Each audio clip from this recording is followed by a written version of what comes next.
What's up, guys? Welcome back to Bring Me Joy-Con. So today we got to talk about silly old Nintendo. Apparently Mario64 was not fully optimized to run on the 64, and what I mean by that is that there's certain tricks when writing programs and writing games and code and certain tricks you can do to make things run smoother and to optimize them so that you get the best possible frame rate and things like that. And apparently with the N64, there's some debate to this. Some people say it's because it was the first game on the 64. It came with launch, and maybe Nintendo didn't know at the time. Maybe they weren't familiar with, I believe it's C or C+. That's the sort of the side that humans write, and then they convert it into this code that the N64 can read. And with the recent decompiling of games that has been done, Mario 64 was a recent one, and then Majora's Mask was a recent one also. So I'm curious if there's anything like that in Majora's Mask. Who knows? But anyway, Mario 64 was not fully optimized there, and some people that decompiled this thing started looking through the code. They turned it back into a code that humans can kind of understand, or coders can understand, and people that write this stuff for a living.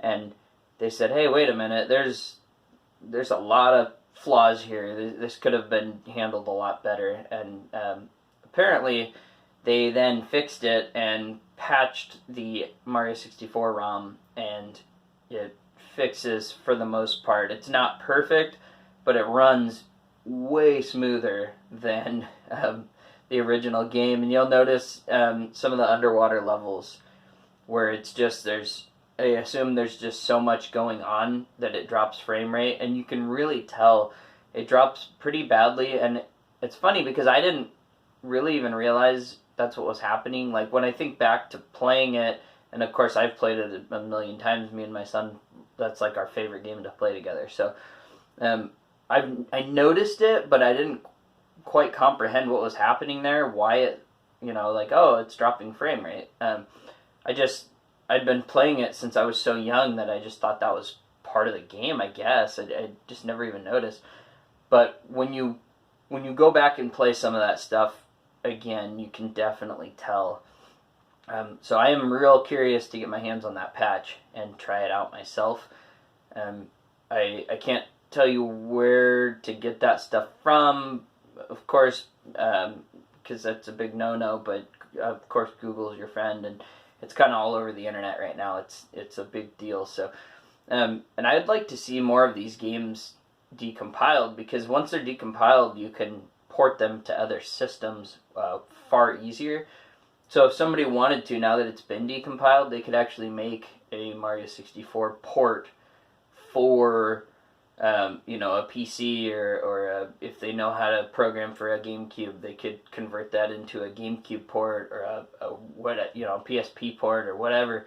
Of course, you have to be very smart to do that, and of course, you can't, I don't think, legally do that anyway, because you don't own the rights to it. But it would be kind of fun to see some of this stuff running on other systems at a perfect rate, rather than having to emulate these games on a system. So I don't think it'll happen, just because Mario 64 is one of those games that's easy to emulate. So I really couldn't see somebody taking that much time making an actual port, but you never know, and we'll see. And Majora's Mask is another one, like I said, so I'd like to see more of this stuff happening. I know it takes a zillion hours for somebody to sit there and go through the code line by line and convert it all back.